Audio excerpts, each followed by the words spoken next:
সকাল 10:54 পুরান ঢাকার ন্যাশনাল মেডিকেল কলেজ হাসপাতালের গেট দিয়ে একজন ব্যক্তিকে দৌড়ে ঢুকতে দেখা যায়।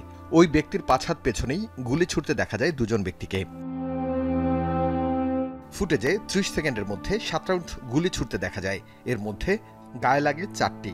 লোকটির মৃত্যু নিশ্চিত করেই পালিয়ে যায় দুর্বৃত্তরা। পরে তাকে ঢাকা মেডিকেল কলেজ হাসপাতালে নিয়ে আসলে মৃত ঘোষণা করে কর্তব্যরত চিকিৎসক।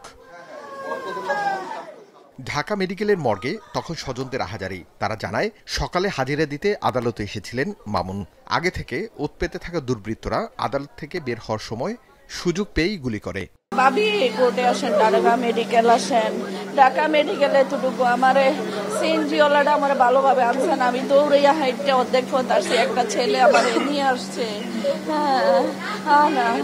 আমি জানি না। আজকে সে কোর্টে হাজিরা দিতে আসছিল, আমরা বাসায় ছিলাম। তার ফ্যামিলির সাথে ফোন আসছে তার ওয়াইফের কাছে, তার ড্রাইভার ফোন করছে যে ভাবি বাইরে গুলি করছে, ঢাকা মেডিকেল নিয়ে গেছে, আমি ঢাকা মেডিকেল যাইতেছি, আপনারা আসেন। প্রায় 20 বছর জেল খেটে 2 বছর আগে জামিনে মুক্ত হয়েছিলেন মামুন। এর আগেও তেজগাঁও এলাকায় তাকে গুলি করেছিল দুর্বৃত্তরা। ঘটনাটি বছর দেড়েক আগের। সে ঘটনার সাথে এই হত্যাকাণ্ডের যোগসূত্র রয়েছে বলে দাবি স্বজনদের।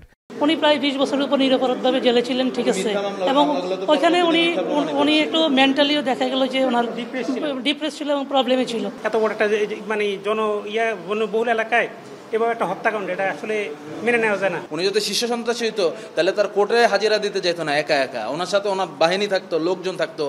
পুলিশ জানায়, নিহত মামুন শীর্ষ সন্ত্রাসীদের তালিকাভুক্ত ছিল। কেন তাকে হত্যা করা হয়েছে তদন্ত চলছে। নিহত মামুন চিত্রনায়ক সোহেল হত্যা মামলার আসামি ছিলেন।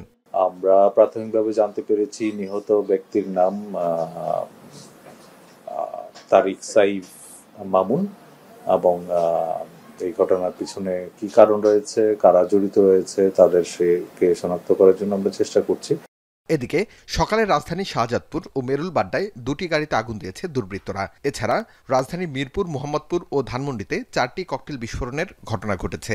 রাজধানী মেরুল বাড্ডা এবং শাহজাদপুরে এখানে 2টো বাসে অগ্নিসংযোগের ঘটনা ঘটেছে।